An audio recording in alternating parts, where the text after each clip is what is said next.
하나님 말씀 읽겠습니다. 누가복음 3장 3절부터 14절까지 읽도록 하겠습니다. 제가 먼저 3절 읽습니다. 요한이 요단강 부근 각처에 와서 제사함을 받게 하는 회개의 세례를 전파하니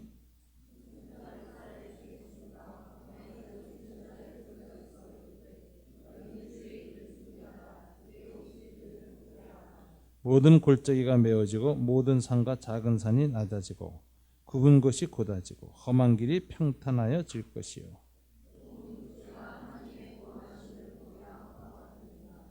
요한이 세례받으러 나오는 무리에게 이르되 독사의 자식들아 누가 너희에게 일러 장차올 진노를 피하라 하더냐.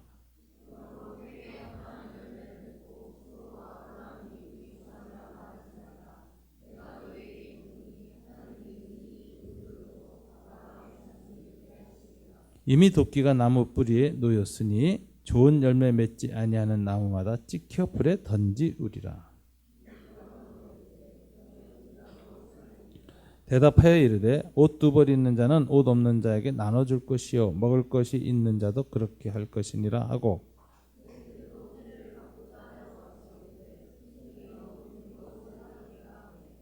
이르되 부과된 것 외에는 거두지 말라 하고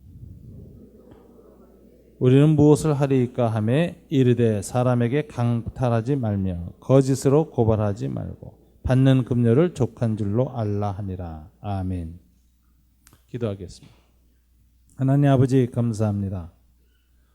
오늘 이 아침도 주님 앞에 경배와 찬양, 기도, 봉헌을 허락해 주시고 그 모든 것을 받아주시니 감사합니다. 특별히 이 시간에 우리의 마음을 올려놓습니다. 주님께서 말씀으로 채워주시고 다시 빚어주셔야겠습니다. 지난 한 주간 동안에도 세상과 죄로 눌린 마음들입니다. 어그러졌습니다. 주님 새롭게 하여 주시옵소서. 말씀으로 빚어진 심령, 말씀으로 빚어지는 삶 되게 하시고 이 공동체가 되게 도와주시옵소서. 예수님 이름으로 기도드립니다. 아멘. 오늘 본문 3절에 보면 요한이 요단강 부근 각처에서 와서 제사함을 받게 하는 회개의 세례를 전파하니 이렇게 말합니다. 예수님 당시에 이 세례의식이라는 것이 상당히 보편화되어져 있었습니다. 제가 예루살렘에서 성경 연구하면서 발견했던 놀라운 발견 중에 하나는 이 세례탕이 예루살렘에 무려 2,000개나 있었다는 사실입니다. 예루살렘은 인구가 2만 내지 5만이 평상 인구고 순례자들이 몰려들어서 절기를 지낼 때에 보면은 한 10만, 15만까지 모여드는데 이 작은 도시에 세례탕의 고고학적 유적이 이렇게 2,000개나 있었다는 건 드문 일입니다. 고대 사회의 사람들이 물로 몸을 잘 안 씻었습니다. 우리나라 사람들이 목욕 문화가 생긴 것은 일본 영향입니다.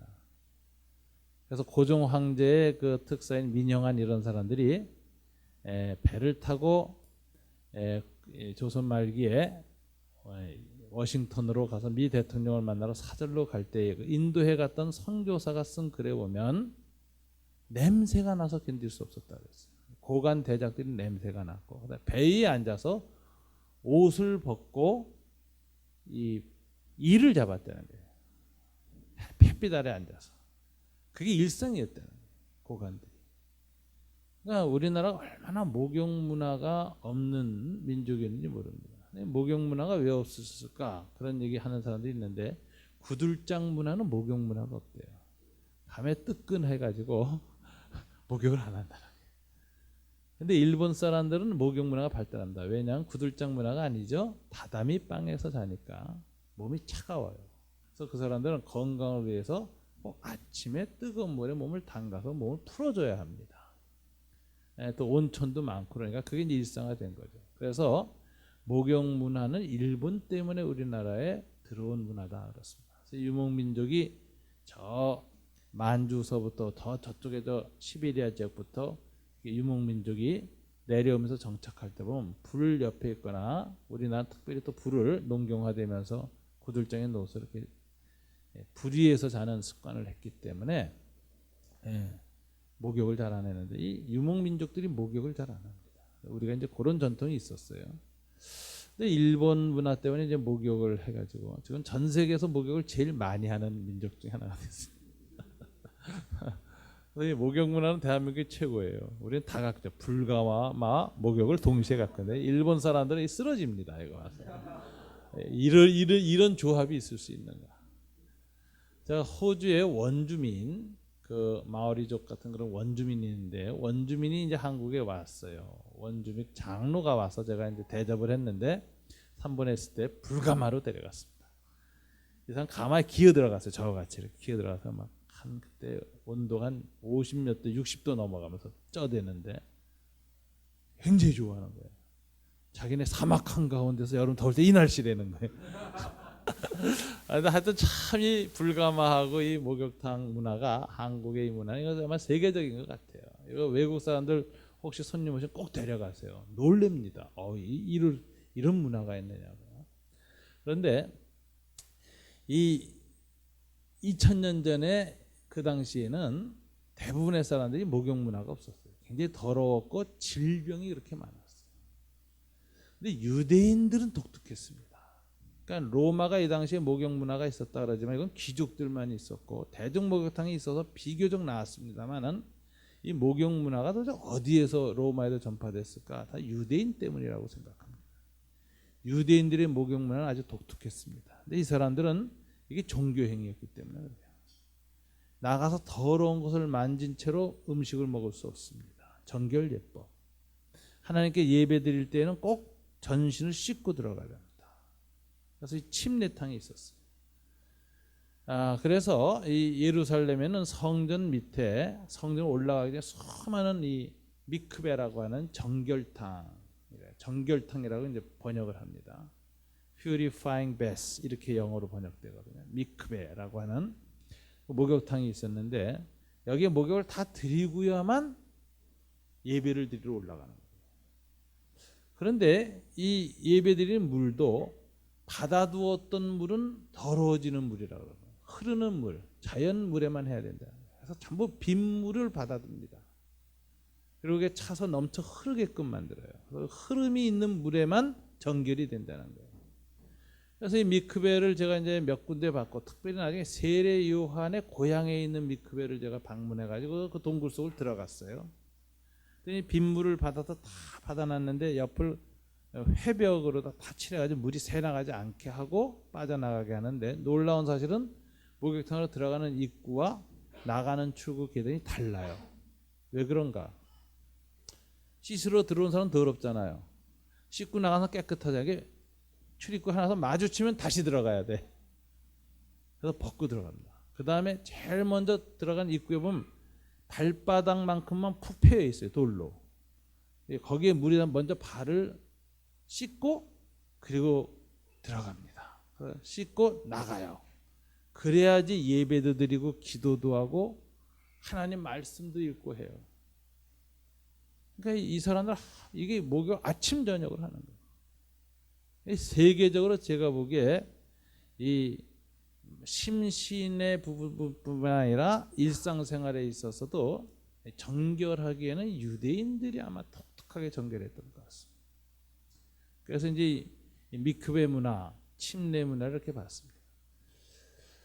이거 굉장히 독특했습니다. 그래서 제사장들 집이나 일반 평민들 집, 특별히 웬만큼 사는 집은 집안 목욕탕이 또 다 있었어요. 그래놓고 이 사람들이 이렇게 율법을 지키고 하나님 앞에 예배를 드렸습니다.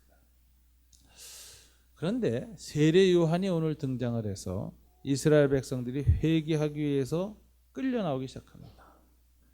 근데 세례 요한이 6개월 만에 전 팔레스타인 사람들이 다 요단강으로 세례 요한에게 왔다 그러는데 이거는 기적 같은 일입니다. 당대 유대 지역 팔레스타인 지역에 살던 유대인들의 인구가 약 60만 정도 됐습니다. 전 세계에 흩어져 있던 디아스포라 유대인은 한 200만 됐어요. 근데 60만이 6개월 안에 세례 요한한테 다 나왔다는 거예요. 그리고 그 마지막 정점에 이제 예수님이 세례 요한한테 세례를 받으러 오시는 거거든요. 세례 요한의 회개 운동이 클라이맥스에 있을 때 주님이 등장하십니다. 그런데 이 6개월 만에 60만이 세례에 나왔다는 것은 전대미문의 대부흥 운동입니다. 아마 구약 시대의 사무엘의 미스바 회개 운동 이후로 이런 회개 운동이 일어나지 않았습니다. 어떻게 이 유대인들의 마음이 호련히 마치 끌려 들어가듯이 이렇게 세례 요한에게로 광야로 올 수 있었을까? 이건 설명이 딱 하나입니다. 하나님의 임재라는 것입니다. 사람의 영혼은 하나님만이 채울 수 있는 빈방이 있다. 파스칼이 팡세에서 한 말입니다. 하나님만이 채울 수 있는 영혼의 빈방. 인간에겐 종교적 본능이라는 게 있어요. 마르크시스트들은 이 종교적 본능 인정 안 합니다만은 전 세계 문화를 다 가보세요. 수많은 불교 사원들과 수많은 기독교, 이슬람 사원들을 가보세요. 거기에 있는 그 사원들이 말해주는 것이 무엇입니까? 그것은 인간의 무한한 종교적 본능의 크기를 보여줍니다. 종교적 본능은 인간의 본성 중에 하나입니다. 그래서 전도서에는 하나님께서 사람의 마음속에 영혼을 사모하는 마음을 주었다라고 하는 것이 바로 종교적 본능이죠. 이 종교적 본능은 다른 것으로 채워지지 않습니다. 이 영혼의 빈방은 하나님만이 채울 수 있는 빈방인 거로 돈으로 채워지지 않습니다. 그 방에 돈을 가득 쌓아줘도 이상하게 채워지지 않아요. 돈이 우리 영혼의 빈방을 채우기 시작하면 황금 우상, 황금신 숭배가 시작됩니다. 거기다 명예나 성취를 거기다 세워두면 그것이 또한 우상이 되어지는데 그것이 결코 하나님의 빈방을 채울 수 없습니다. 왜요? 그 방은 하나님 크기로만 채워지는 방이기 때문에 어떤 돈의 크기로도 어떤 권력으로도 어떤 명예로도 어떤 성취로도 어떤 성공으로도 채워지지 않습니다. 그래서 많이 가지고 많이 취했는데도 더욱 허전하고 더욱 인생이 허무해지고 더욱 고통스러운 것이죠. 그래서 그 마음의 빈방, 이 부분은 하나님만이 채울 수 있는 거예요. 이건 가난하거나 부하거나 상관없습니다. 인간에게 가장 기본적인 본능입니다. 이 본능을 채울 길이 없어 사람들이 방황하는데 호련히 갑자기 광야에 하나님이 임재하셨습니다. 세례 요한이 하나님 말씀으로 임재하셨습니다. 그러면 사람들은 영적으로 본능적으로 합니다. 저기를 가야 산다. 가야겠구나. 사람들의 입과 입을 통해서 소문이 전 유대 사회를 퍼지기 시작. 갔다 온 사람들은 하나님으로 충만해지고 매일 아침 저녁 물로 목욕해서 목욕할 수 없었던 정결함, 영혼의 자유함을 누리기 시작했습니다. 수많은 유대인들이 마치 무엇에 끌리듯이 광야로 세례 요한에게로 몰려드는 기이한 행렬이 이루어지기 시작했습니다. 밤에 카톡불을 피워놓으면 불나방들이 몸을 태우면서 몰려듭니다. 어디서 그렇게 오는지. 이게 자연의 현상이죠. 마치 하나님께서 광야에 임재하시고 가시떨기에 거룩한 시내산에 임했던 그 불꽃처럼 세례 요한 그 황량한 사람, 정말 약대 털옷을 입고 광야의 사람으로 맨발처럼 서 있는 그 사람에게 하나님의 거룩한 말씀의 불꽃이 임하기 시작하니까 어둠 속과 고통과 회의와 갈등 속, 절망 속에 있던 수많은 유대인들이 마치 그 불을 향하여 달려드는 불나방처럼 세례 요한에게로 이끌려온 것입니다. 그래서 이 진정한 회개의 동의는 어디에 있는가? 하나님께 있습니다. 사람이 스스로 하나님께 회개하러 나가지 못합니다. 우리가 윤리적 각성이나 마음의 양심의 찔림을 얻어서 나아가는 길이가 어디까지일 것 같아요? 몇 발자국 가고 멈춥니다. 양심의 힘은 거기까지입니다. 도덕의 힘도 거기까지.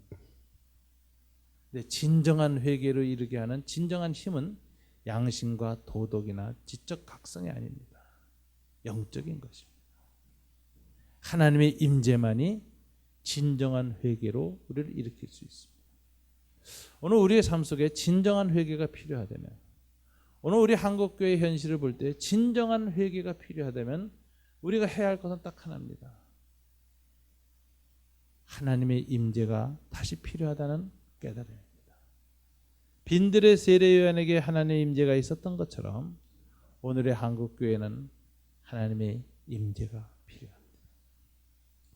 하나님의 임재 없이는 절대로 회개하는 변증만 올리고 회개하는 신용만 하지, 모여서 찬송 부르고 소리 지르고 손뼉을 치고 목소리를 높여도 그것은 진정한 회개에 이르지 못한다는 사실 우리는 알아야 합니다. 오늘 세례 요한의 회개의 동의는 오직 하나님이었다는 걸 어디서 할 수 있습니까? 어떤 사람도 회개운동 캠페인을 하지 않습니다. 랍비들이 나와서 요단강으로 가자 하고 외치거나 현수막을 걸지 않았습니다. 요즘 교회에 수많은 현수막들이 걸려 있습니다. 무슨 운동, 무슨 기도. 하나님 임재 없으면 아무 소용없는 거예요. 세례 요한도 나한테 오라고 외치지 않았습니다. 그냥 묵묵히 서 있었을 뿐인데 호련히 모든 사람들이 그에게로 나오기 시작했습니다. 이 전대무문의 이 신앙 부흥 운동은 하나님이 주도하는 것이었고 사람들의 자발적인 신앙 운동이었어요. 부흥 운동이었죠. 어느 누구도 조직하거나 그것을 이끌고 가지 않았다는 사실. 여기에서 우리가 하나님 앞에 구하는 것이 있습니다. 오늘 우리 한국 그리스도인들의 심령과 한국 교회는 바로 이런 일이 다시 한번 일어나기를 우리가 소망해야 되고 그것만이 희망이다. 사람에게 희망이었다. 신학교에도 희망이었고 신학 교수들에게서 희망을 볼 수 없습니다. 목사들한테 희망을 볼 수 없습니다. 한국의 장로나 교회 오랜 신앙한 사람들에게서도 그 희망이 보이지 않습니다. 그래서 많은 사람이 탄식만 할 뿐이지 대안을 찾지 못합니다. 이런 절망적인 상황일 때야말로 가장 사실은 우리에게 각성하기가 쉽습니다. 희망은 오직 하나님께 있다. 가난해질 수 있습니다. 그래서 하나님께 구하기 시작할 수 있죠. 우리가 진정한 회개의 동인이 무엇이냐? 그 역동적인 힘은 사람에게서 나오지 않는다. 조직에서 나오지 않는다. 교회에서 나오지 않는다. 종교 지도자들에게서 나오지 않는다. 오직 광야에 임한 하나님의 말씀의 임재가 그것을 만들었다.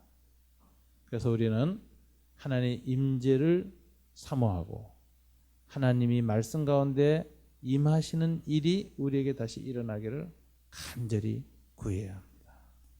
우리 여기 연길에서 온 형제자매들이 있는데 제가 20년 전에 연길에 갔고 연길교회 유두봉 목사님 계신 연길교회 처음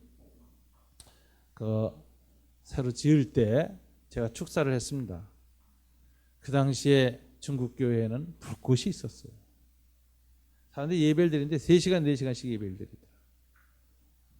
한족 교회를 갔더니 창문을 다 없어요. 창문 유리창이 없어서가 아니라 바깥에서 뜬더라고. 유리창을 다 깨버렸어요. 그래서 비닐로 놓다 붙였다 하더라고요. 매주일마다. 제가 그 서탑교회에 가서 예배를 인도하는데 마당에 얼마나 가득 찼는지 귀를 쫑긋하고 창문으로 듣느라고 사람들이 벽에 붙어 있어요. 거기 신학자도 없었습니다. 좋은 설교하는 분도 없었습니다.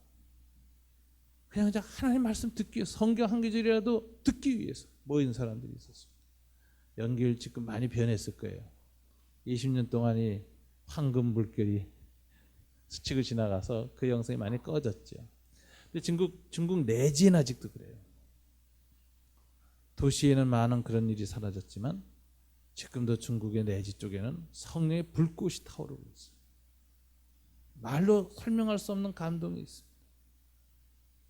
제가 한 번 설교를 하고 저도 설교 꽤 길게 하는 편인데 1시간 정도 설교가 마쳤더니 설교를 또 해달라고 그래서 제가 설교를 2번을 했습니다. 한 예배 와서 설교를 2번 요청받아서 설교해 본 적이 없었는데 중국에서 그 경험을 했습니다. 이것이 바로 하나님의 임재가 있는 교회와 임재가 없는 교회입니다. 미국 교회는 하나님이 이미 이삿짐 싸고 떠나셨다 그래요. 한국 교회는 싸고 계시는 중이라. 이사 갈까 말까 고민하는 교회가 중국 교회라 그래요. 하나님이 지금 계속 복음이 아직 전파되지 않고 광야 가운데서 절망하고 있는 어둠 속에 있는 사람을 향해서 계속 이동을 하고 계십니다. 우리 한국교회가 하나님 앞에 다시 한번 쓰임 받기를 원한다면 방법이 없습니다.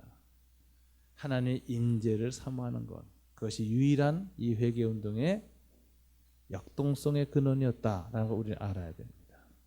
너무 많은 사람이 몰려드니까 목욕탕에서 회개할 수 없어요. 그죠? 정결례법 할 수 없어요. 그리고 예루살렘은 그 자체가 산꼭대기 해발 800m 고지에 있는 도시라서 물이 없습니다. 빗물을 다 모아가지고 이제 쓰는데 이 7, 80만의 유대인들이 이제 광야로 모여드니까 세례를 베풀기 위해서 세례는 어디로 갔느냐? 물이 많은 요단강으로 갔습니다. 사람이 다 강물 속으로 들어가면서 회개하고 정결의식을 행하는 것입니다. 자, 이렇게 광야에서 말씀의 임재로 회개의 역동성이 일어난 이스라엘 앞에서 이 회개가 무엇인가를 오늘 정확하게 설명해 주는 것이 세례요한의 사역입니다. 세례요한의 회개를 어떻게 설명하고 있습니까? 그는 구약 성경을 인용하면서 회개의 본질을 설명합니다. 이사야서 40장의 말씀이죠. 이사야서를 인용하면서 오늘 주님이 회개의 본질을 설명하는 내용을 한번 보시기 바랍니다. 4절, 5절, 6절입니다. 다 같이 한번 읽어볼까요? 선지자 이사야의 책에 쓴 바 광야에서 외치는 자의 소리가 있어 이르되 너희는 주의 길을 준비하라. 그의 오실 길을 곧게 하라. 모든 골짜기가 메어지고 모든 산과 작은 산이 낮아지고 굽은 것이 곧아지고 험한 길이 평탄하여질 것이요 모든 육체가 하나님의 구원하심을 보리라. 회개라는 건 뭐냐? 메시아를 향한 고속도로를 놓는 것이다 라고 이사야가 가르칩니다. 광야에서 고속도로를 놓는 것이다. 주의 길을 준비하는데 그가 오실 길을 곱게 하라. 주님의 길이 많이 굽어졌습니다. 이리 삐뚤 저리 삐뚤 굽어져서. 그래서 이게 직선 길을 놔야 한다는 것입니다. 그러기 위해서는 5절에 보면 모든 골짜기는 메어져야 해요. 왜 길이 굽어집니까? 골짜기를 피해가려니까 굽어서 가는 건데 골짜기를 메어버리면 직선길이 생기죠. 모든 산과 작은 산은 낮아집니다. 골짜기를 메우려면 산을 깎아서 골짜기를 메우다가 낮아지지요. 굽은 것이 곧아지고 험한 것이 평탄해질 것이다. 이렇게 해서 고속도로가 열리는 거예요. 그럼 왜 고속도로를 오늘 회개라고 합니까? 오늘 세례요한이 자기에게 일어나는 이 현상은 고속도로 현상이다 이렇게 고속도로 작업하는 거예요. 왜요? 고속도로를 놔야 주님이 빨리 오시기 때문에. 메시아의 길을 곧게 하라. 평탄케 하라. 그래야 주님이 빨리 오십니다. 주님은 자기 백성에게 오고 싶습니다. 임재하셔서 그들을 새롭게 하기를 원하십니다. 그런데 왜 못 오시는가? 길을 준비하지 않기 때문에. 왜 더디 오시는가? 직선도로가 아니기 때문에 그래요. 그래서 이사야 선지자를 인용하면서 세례요한은 자기의 사역은 뭐냐? 광야에 외치는 자의 소리인 자기의 사역은 주님이 오실 메시아 고속도로를 건설하는 것이다. 이렇게 얘기했습니다. 고속도로는 어떻게 건설됩니까? 회개함으로 건설됩니다. 주님이 회개의 고속도로를 놓는 거예요. 주님이 저와 여러분의 삶 가운데 다시 임재하시는 이 신앙의 새로움을 체험하려면 가장 중요한 것은 회개라는 고속도로를 여러분이 놓는 것입니다. 그걸 놓으면 주님이 저와 여러분의 삶 공동체에 빨리 임재하시는 것입니다. 이게 주님을 향한 메시아 고속도로를 놓으면 어떤 결과가 오나요? 6절 다 같이 읽어볼까요? 모든 육체가 하나님의 구원하심을 보리라. 전도하지 않아도 말하지 않아도 사람들이 하나님의 구원을 체험합니다. 회개를 통해서 저절로 하나님을 보게 됩니다. 이렇게 해서 하나님이 증거되는 거예요. 교회가 전도를 향한 어떤 계획을 세우고 노력하고 훈련하는 거 좋습니다만 그것보다 더 먼저 중요한 것은 진정한 회개를 하는 공동체. 그러면 어떤 방법이나 캠페인이 필요 없이 모든 육체가 주의 구원을 보게 될 것이다. 그래서 여기 회개의 본질을 설명하죠. 회개의 본질은 세례요한은 메시아 고속도로를 놓는 것이다. 회개라는 고속도로다. 영적 고속도로다. 이거 없이 아무것도 되지 않아요. 세례 요한은 아주 정확하게 우리에게 회개에 관한 설명을 하고 있어요. 회개의 동의는 하나님의 임재이고 회개의 본질은 메시아를 향한 고속도로고 결과는 주님의 구원을 보는 것이다. 이게 진정한 회개다. 이 회개를 일으키는데 사용된 인물이 세례 요한이지요. 세례 요한은 자기 자신을 어떻게 인식했는가 보면은 그는 자기 자신을 이사야서를 인용합니다. 광야에서 외치는 자의 소리다 이렇게 말합니다. 요한복음에 보면요, 세례 요한의 운동을 보고 유대 종교 지도자들이 놀랍니다. 아니 갑자기 어떤 놈이 나타나서 우리 랍비들의 지도를 받지 않는 신앙운동을 일으키고 있어요. 긴급 조사단을 파견합니다. 예루살렘에서 온 서기관들과 바리새인 지도자들이 내려와서 세례 요한과 요단강에서 인터뷰를 합니다. 그러면서 이렇게 묻습니다. 너는 누구냐? 대답을 안 해요. 그러니까 네가 예언되어져 온 그리스도 메사야냐? 그러니까 세례 요한이 아니라 이렇게 말해요. 그러니까 두 번째 질문은 그러면 너는 모세가 신명기에서 예언한 내가 떠난 후에 오실 그 선지자가 있다고 했는데 네가 바로 그 선지자냐? 이렇게 묻습니다. 그래서 그 선지자라는 말은 메시아를 가진 또 다른 칭호 중에 하나예요. 그 선지자냐? 아니라 그래요. 그러니까 답답해서 그럼 넌 누구냐? 그러니까 I am the voice of wilderness. 나는 광야에서 외친 자의 소리다. 이렇게 말해요. 이게 자기 소개하는 방식 굉장히 독특하죠. 자기를 퍼스널리티, 인격으로 설명하지 않아요. 나는 소리일 뿐이다. 그래요. 이게 세례 요한의 비어짐이라는 것이죠. 세례 요한은 하나님 앞에서 자아가 사라졌습니다. 자아를 완전히 비워버렸어요.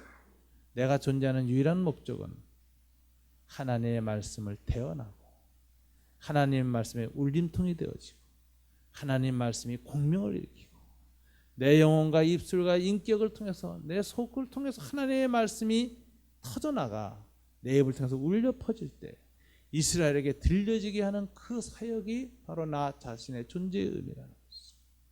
자기를 인격화하지 않습니다. 나는 누구다라고 말하지 않습니다. 나는 다만 소리일 뿐이다.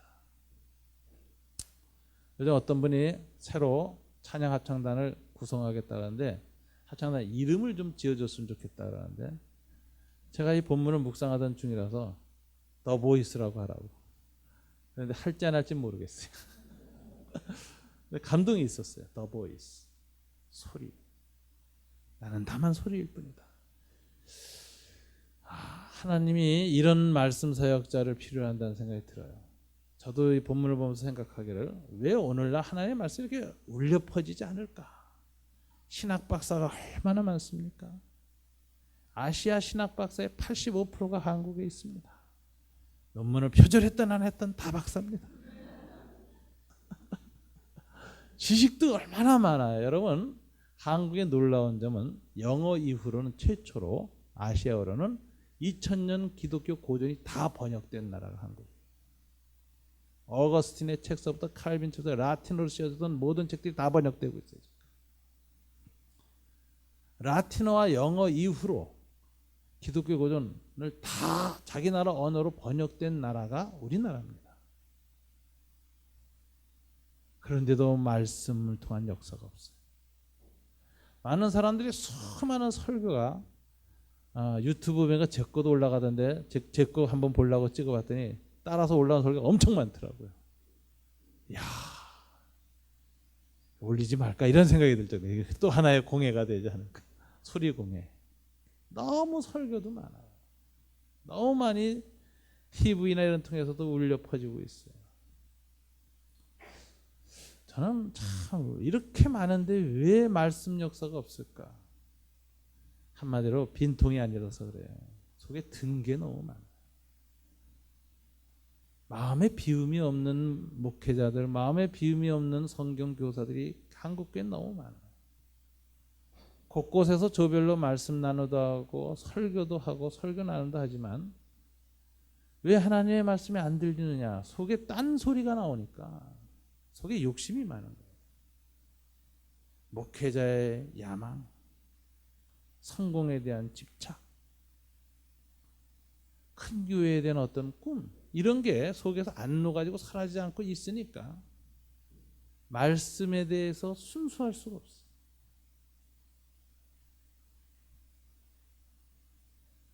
또 성경 가르치는 사람이 때로는 자기의 어떤 성취하고 연결돼서 자기의 어떤 실력, 지식 이런 거 드러내려고 하는 마음이 당겨져서 설교를 하니까 이게 빈소리가 안 되는 거예요. 울림이 안 생겨요. 바이올리나 첼로 그 안에다 뭐 잔뜩 집어넣어 보세요. 소리가 나오나. 또 좀 들어가 있으면 삐뚤어진 소리, 왜곡된 소리 나옵니다. 왜곡된 소리. 오늘 교회에서 저도 목회자고 저도 설교 듣는 사람이지만 저도 남의 설교 잘 못 들어요. 설교 듣다 보면 돌리고 싶어. 힘이 들어서 못 견디겠어요. 왜? 의도성이 보이니까. 저도 이제 남은 생에 얼마나 설교할지 모르지만 마음속에 다지는 게 있어요. 의도 없는 설교 좀 하자. 어떤 전제 없는 설교, 어떤 목적 없는 설교, 그냥 광야의 빈소리처럼 주님의 말씀이 아니라 울려 퍼진 대로 그냥 울려 퍼지는 소리를 해야지. 앞으로 남은 얼마 안 된 이 말씀 사역을 광야의 빈소리를 할 수 없을까? 이런 각성이 있습니다. 왜 오늘날 왜 이렇게 소리가 많은데 사람들이 힘들어하고 하나님도 힘들어하실까? 소리가 아니기 때문에 거기에 자기 인생이 들어가요. 존재가 들어가요. 목적이 들어가요. 의도성이 있으니까. 네, 오늘 세례요한은 우리한테 많은 걸 생각합니다. 너는 누구냐? I am the voice. 나는 소리일 뿐이다. 이 비의인하지 않고 인격화하지 않고 하나님 앞에 그냥 단순한 도구로 투명하게 서 있는 이 세례 요한이니까 여기 하나님의 임재가 임한 거예요. 그래서 여러분들 한국교회 지도자들 위해서 좀 기도해 주십시오. 목사님들, 장로님들, 성경 교사들 너무 속에 비어지지 않은 상태 속에서 말씀을 전하고 얘기하니까 말씀이 많은데 왜곡돼서 듣기가 힘든 거예요. 하나님이 들으면 너무 거슬리는 거예요. 그러니까 하나님 그 말씀 가운데 임재할 수가 없는 거예요. 하나님 임재하실 수 있을 만큼 의도적이지 않은 말씀이 나올 수 있도록 노력하고 기도하고 그게 한국교회가 사는 길이다 하는 생각을 합니다. 그래서 세례 요한은 이런 의도성이 없으니까 하나님 앞에서는 투명하고 순수했고 사람들을 대할 땐 돌직구가 나가요. 이게 이제 과격함이죠. 하나님 나라의 레디칼리티, 과격성이에요. 죄에 대해서는 돌아가지 않습니다. 오늘 7절 보세요. 세례의 본질을 말하는데 이렇게 말합니다. 7절부터 9절 다 같이 한번 읽어볼까요? 요한이 세례받으러 나오는 무리에게 이르되 독사의 자식들아 누가 너에게 일러 장차올 진노를 피하라 하더냐. 그러므로 회개에 합당한 열매를 맺고 속으로 아브라함이 우리의 조상이라 말하지 말라. 내가 너에게 이르노니 하나님이 능히 이 돌들로도 아브라함의 자손이 되게 하시리라. 이미 도끼가 나무 뿌리에 놓였으니 좋은 열매 맺지 못하는 나무마다 찍혀 불에 던져지리라. 세례 요한이 하나님 앞에서는 비었지만 다만 소리로서 살았지만 사람들 앞에서는 선지자로서의 날카로움과 타협하지 않은가 원색적인 메시지가 그대로 나갑니다. 자, 사람들 볼 때 뭐라고는 말했죠? 개새끼들아 아니죠. 소새끼들아 아니죠. 더 센 말을 했어요.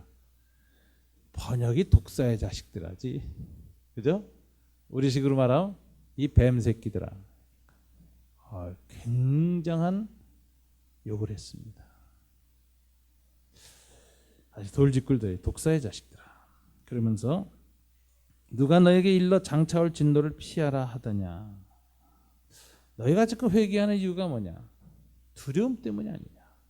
하나님의 진노에 대한 두려움이 생겨서 나오지 않느냐. 근데 그것을 이렇게 물세례만 받는 걸로 너희가 피할 수 있다고? 나한테 나온 것으로 피할 수 있다고? 나한테 나와서 어떤 종교의식, 정결의식을 통해서 정화됨으로써 진노를 피할 수 있다고 생각하느냐? 그런 생각을 하고 내 앞에 나와 있다 너희는 뱀 새끼들이다. 이렇게 얘기하는 거죠. 뱀의 사악한 지혜가 들어있는 인간이다. 우리가 주일날 예배 드릴 때마다 예배를 통해서 내가 뭔가 거룩해질 것이다. 예배를 통해서 내가 정화돼야 되겠다고만 생각하고 나온다면 주님이 우리를 너희는 사악한 사탄의 지혜로 나와 있고 하나님과 너 자신을 속이려고 하는 태도로 나왔다. 이렇게 말하시는 거예요. 종교적 두려움, 죽음의 두려움, 삶에 대한 어떤 두려움 때문에 그것을 피하기 위한 동인으로 종교의식을 행한다면 주님은 우리를 이 뱀 같은 새끼들아 이렇게 욕을 하시는 거예요. 예배 드리면서 주님께 욕먹기 딱 좋은 거죠. 뱀 새끼가.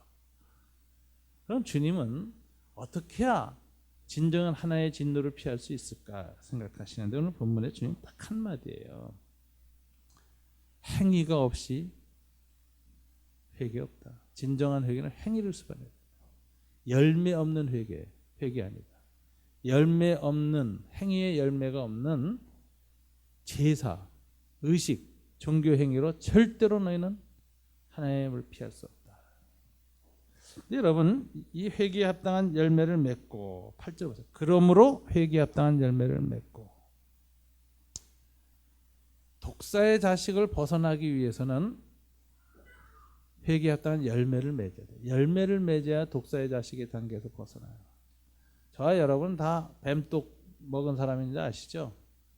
여러분 우리 아담과 하와가 선악과 따먹어서 뱀독을 먹었어요. 영적으로 우리는 이 뱀파이어라고 물렸다고. 바이러스가 있어요.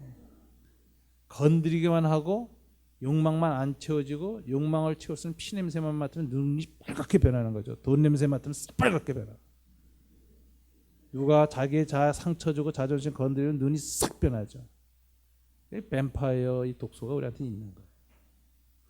본성을 건드리고 욕망만 자극하면 인격이 뒤틀리고 속에서 뱀이 나오는 거죠. 이게 세례요한이 보고 있는 겁니다. 그 극복하는 방법이 뭐냐? 그건 제사의식으로 안 된다. 세례로 안 된다. 종교의식으로 주일 예배로 안 된다는 거예요. 그럼 뭐가 필요하냐? 삶의 변화. 그래서 회개에 합당한 열매를 맺어야 되는데 뭘 속지 말아야 되느냐? 속으로. 이 사람 나온 사람들이 세례 받으러 나와가지고 속으로 무슨 생각하냐? 이런 생각을 한다는 거죠. 읽어보실까요?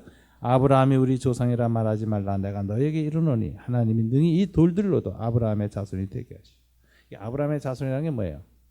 종교적 경력이죠. 나 예수 믿은 지 10년 돼. 나 청년 때부터 조장도 했고 리더도 했어. 선교단체 간사야. 나 목사야. 신학교 공부했어. 장로 된 지 오래됐어. 권사 된 지 오래됐어. 나 4대 집안 아들이야.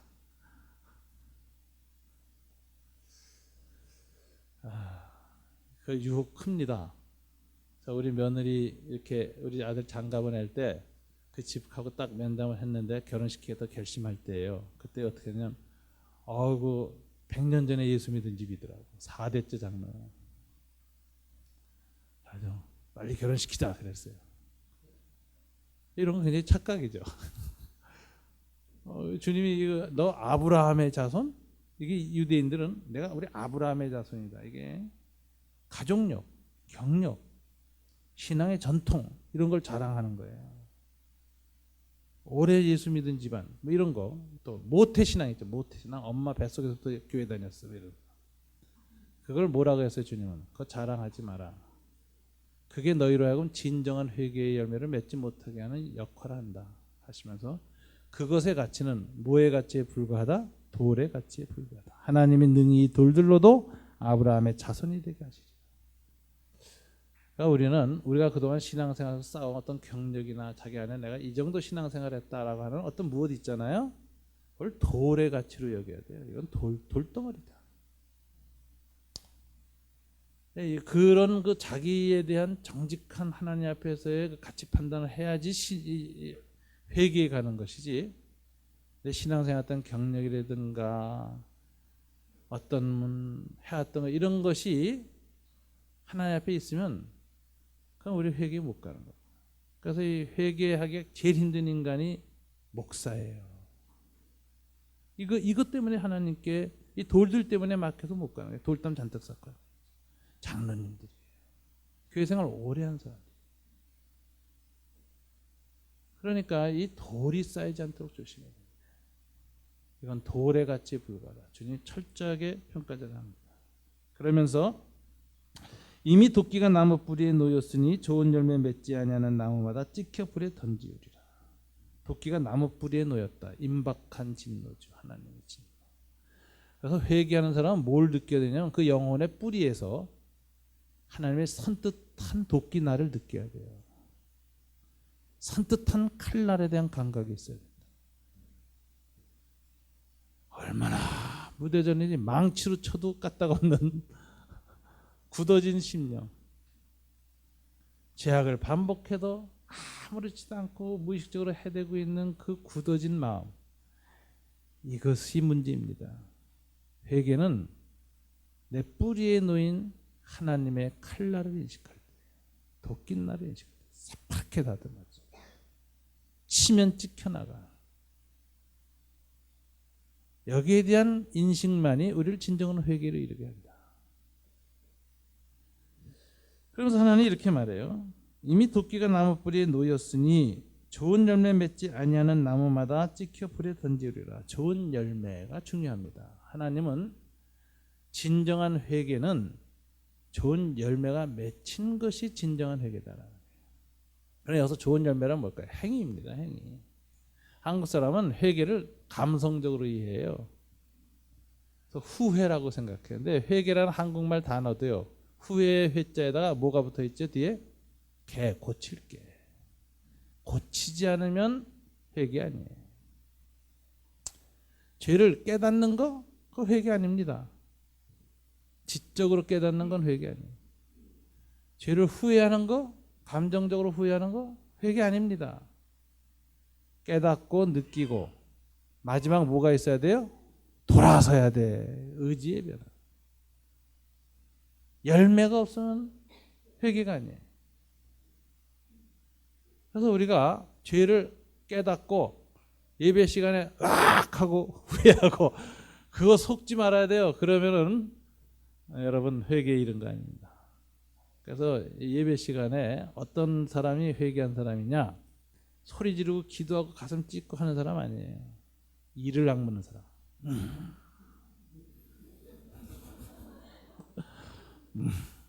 다시 죄 짓지 말아야지. 결단해야 돼요.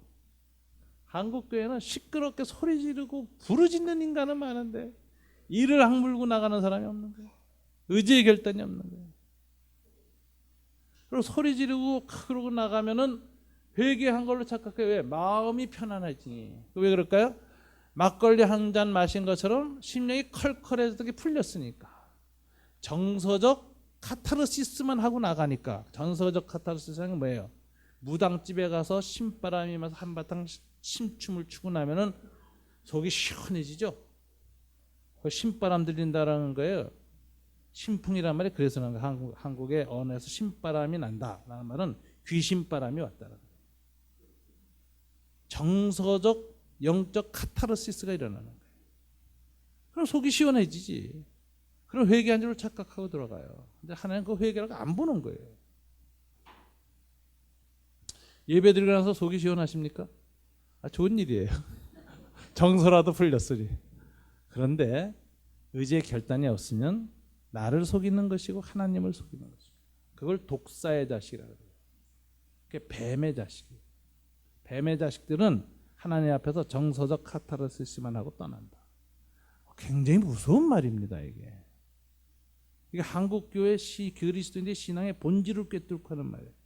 그런 식으로 신앙생활하고 그런 식으로 카타르시스하는 가는 습관을 반복하면 종교는 아편이고 마약이에요.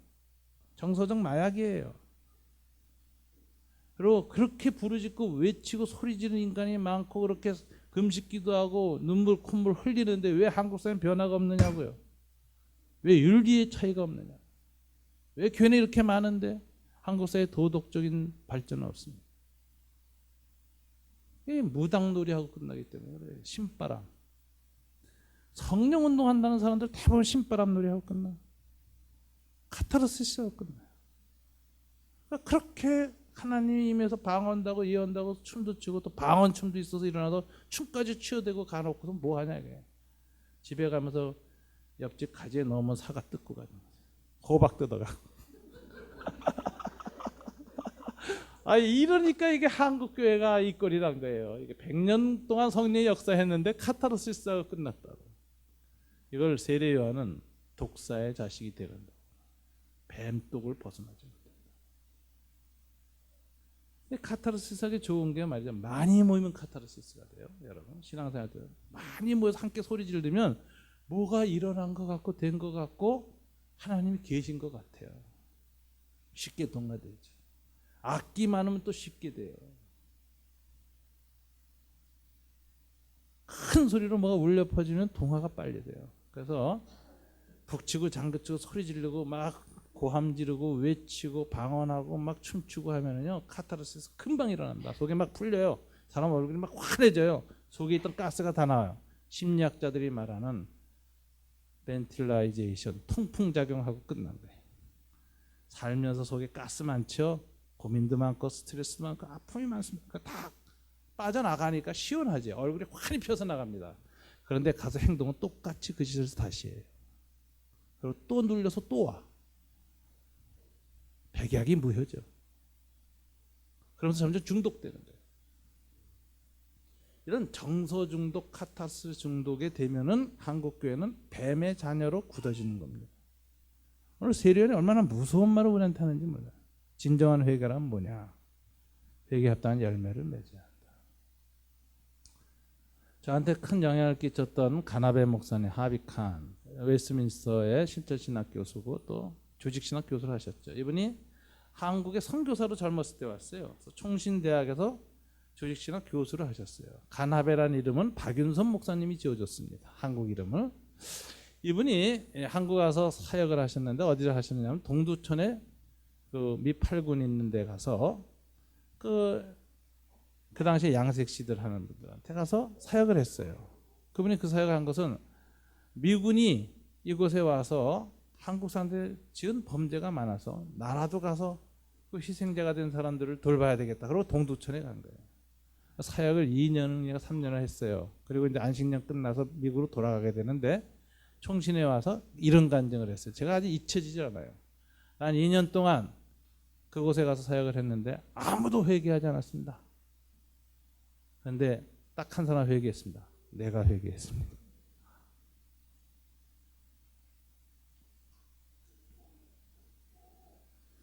그분이 그러고 가셔서 그 어반 미션이라는 걸 시작하셨죠. 그래서 이제 미국에 돌아가셔서 할렘으로 들어가셨습니다. 흑인가에 들어가셨어요. 지금까지 흑인가에서 살고 계세요.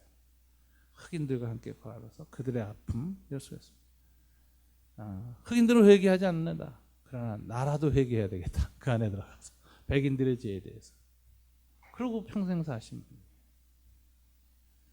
이분의 그리고 감동을 받아서 저도 구로공단에 들어갔었고 휘년성교회를 세웠습니다. 그런데 회개라는 게 뭐냐? 저는 항상 그렇게 생각해요. 행동의 결정, 의지의 방향전환 없는 회개는 거짓 회개다. 거기에 중독되고 속으면 뱀의 새끼로 자라간다. 내 영혼은 어떻게 해서든지 행위에 합당한 열매를 맺어야 된다. 근데 가나베 목사님 쓴 글에 재미난 글이 있었어요. 인류 역사를 바꾼 두 유대인이 있다. 하나는 예수고 하나는 마르크스다. 그러면서 마르크스 얘기를 해요. 마르크스는 철학의 본질이 뭐냐 하는데 그 전까지 막스 이전의 철학은 다 관념론이었습니다. 세계와 인간을 설명하고 해석하고 이해시켜주는 게 철학의 목적이라고 얘기했어요. 근데 막스는 바꿨죠. 막스는 철학은 세계를 이해하고 설명해줘서 끝나서는 안 된다. 세계를 바꿔야 된다. 이렇게 주장했어요. 그런데 가나베 목사님 그 말을 인용하면서 저한테 이렇게 얘기하시더라고요. 예수님도 막스와 똑같은 견해를 갖고 계신다. 진정한 신앙이란 하나님과 인간과 세계를 이해시키고 깨닫게 해주는 것이 아니라 삶을 변화시키는 것이다. 그래서 예수님은 열매를 맺지 않는 나무마다 찍혀 불에 던지운다고 하셨고 좋은 열매가 뭐로 하느냐? 그 열매를 보고 하겠다는 거예요. 무화과 나무에서 무화과 열리고 가라지에서 가라지가 열리잖아요. 이렇게 가시떨기. 그 나무가 좋은 나무인가 안 나무가 좋은 신앙인가 아닌가는 열매를 보아 알지니. 이게 예수님이 산상보원에서 하신 말씀입니다. 오늘 세례는 똑같은 얘기를 하죠. 진정한 회개란 뭐냐? 말, 수사, 감정의 표현에 있는 것이 아니라 뭐라고요? 합당한 열매를 맺는 것이다. 행위가 바뀌지 않으면 회개가 아니다. 진정한 신앙과 회개란 삶을 바꾸는 것이다. 이게 이제 예수님입니다. 그래서 예수님의 가르침은 유심론이 아닙니다. 관념론이 아닙니다. 실천론입니다. 진정한 신앙은 삶을 변혁시키는 것입니다. 교회는 하나님에 대해서 말하고 끝나는 것이 아니라 세상을 바꾸는 하나님의 종말론적인 대안 공동체, 변혁 공동체인 것입니다. 세상을 바꾸는 공동체가 교회입니다. 세상 질서를 하나님의 질서로 바꾸는 것입니다. 돈과 권력과 욕망으로 가득 찬 이 세계의 질서를 진리와 하나님의 말씀으로 바꾸어 나가는. 그래서 교회는 세상으로부터 저항을 받을 수밖에 없고 교회는 세상을 저항할 수밖에 없습니다. 프로테스탄트라는 말은 저항하는 공동체라는 뜻이에요. 오늘 한국 교회는 400년이 지나가면서 다음 주가 가면 종교개혁 기념주일이죠. 10월 마지막 주. 세상을 저항할 힘을 잃었습니다. 세상에 투항했고 세상의 포로가 되었고 세상에서 내시 공동체가 되었습니다. 자기 정체성을 잃어버리고 권력자에게 아부하는 것으로 자기의 존재를 이어가는 것이 내시인데 이스라엘이 나라를 바벨론에 빼앗기고 포로로 끌려가서 바벨론 왕국에서 다 내시가 되어갈 때 자기 정체성을 하나님 앞에서 회복하고 쓴 사람들이 다니엘이가 그 소년들이었죠. 오늘날 이 시대는 기독교가 다 내시 공동체가 됐습니다. 오직 왕의 권력을 위해서만 순복하고 살아가는 존재로서 거세당하고 있습니다. 영성이 거세당하고 신앙이 거세당하고 세속화되고 있습니다. 이것이 오늘 우리가 갖고 있는 신앙의 현실이라는 것이죠. 이걸 회복하는 것. 이게 다니엘의 투쟁이고 이게 엘리야의 투쟁이고 이게 세례 요한의 저항이고 그리고 예수님이 이걸 위해서 오셨습니다. 여러분 세속의 가르침, 세속의 가치, 세속의 질서에 대해서 교회가 무너졌고 때로는 강단상에서 세속의 가치를 예수의 이름으로 다시 강화시켜서 전파합니다. 그러면 아론이 금송아지를 만들면서 뭐라고 했는지 아세요? 우상이라 그러지 않았어요. 그래서 이스라엘 백성이 안 섬겼을 거 아니에요. 이게 출애굽해서 너희를 구원하는 여호와라고 하면서 금송아지를 보여줬습니다. 여호와라 그랬어요. 여호와의 이름으로 금숭배를 우상숭배를 지지한 거예요. 예수의 이름으로 황금숭배를 지지하면 아론의 금송아지 우상숭배하고 똑같은 거예요. 여호와라고 했으니까 금을. 오늘 이 세상에서 돈 벌고 잘 살고 성공하고 번영하고 잘 되는 것이 예수님이 주신 축복이라고 주장하면 그때부터는 아론의 금송아지 숭배를 재현하는 겁니다. 그렇게 가르치는 목사는 다 아론의 우상 숭배자들이죠. 그것과 투쟁하기 위해서 엘리야가 오고 예수님이 오고 모세가 옵니다. 우리 한국 교회는 지금 심각한 세속화의 영향 속에 있어요. 저항은 기대할 수도 없고 오히려 투항하라고 외치는 설교가 난무하고 있습니다. 세속 질서를, 세속의 영광을, 돈의 위력을 예수의 이름으로 찬양합니다. 예수 믿으면 복받고 부자 되고 잘 되고 성공하고 잘 살고 세상에서 엘리트가 되고 권력을 쥐고 정보를 쥐고 세상을 지배해야 된다. 이런 논리가 예수의 이름으로 선포됩니다. 이래서 기독교인들이 더 이기적이 되고 더 악착같이 돼요. 세상의 것들을 내려놓지 못하고 세상을 망치고 있습니다. 이런 사람들이 세계에서 전쟁을 일으키고 있습니다. 이라크 전쟁이나 중동에서 일어나는 모든 1, 2차 페르시면 전쟁도 다 조지 부시 그 아버지 부시를 위시한 미국 남부의 기독교인들, 석유 재벌들이 그들의 권력과 석유 독점권을 더 확대하기 위해서 일으킨 전쟁이라는 거 오늘 다 알고 있잖아요. 우리는 세속 질서를 교회가 지지하고 찬양할 때 소위 바벨론 포로가 일어난다는 사실을 알고 있습니다. 교회의 영적 포로 상태. 오늘 세례요한은 거기서 벗어나는 길은 어떻게 가능한가? 신앙을 통해서 지적, 정서적, 영적 카타르시스로 끝나지 마라. 의지의 결단, 방향을 바꿔라. 하나님을 향한 방향을 바꿔라. 세상이 가르치는 방향에서 저항하라. 돌이키라. 이게 하나님의 말씀입니다. 아마 그 일을 작은 공동체부터 시작을 하고 한 사람이 작게 시작하고 방향 전환을 시작할 때 하나님은 그 사람과 함께하는 것이고 그 공동체와 함께하는 것이고 그런 공동체를 통해서 모든 육체가 하나님의 구원을 보리라. 하나님의 구원을 발견하게 됩니다. 우리 시대에 필요한 것은 아마 이런 것이 아닌가 싶습니다. 이걸 위해서 저나 여러분들 그리고 우리 교회가 주님 앞에 기도해야 됩니다. 그런 교회가 되게 하시고 그런 사람들이 모이게 하시고 그런 사람들이 함께 주님을 드러내고 모든 육체가 주의 구원을 보게 되는 일을 우리에게 허락하여 주시옵소서. 다 같이 기도하시겠습니다. 독사의 자식들아, 누가 너에게 일러 장차 올 진노를 피하라 하더냐. 그러므로 회개에 합당한 열매를 맺고 속으로 아브라함이 우리의 조상이라 말하지 말라. 내가 너에게 이르노니 하나님이 능히 이 돌들로도 아브라함의 자손이 되게 하시리라.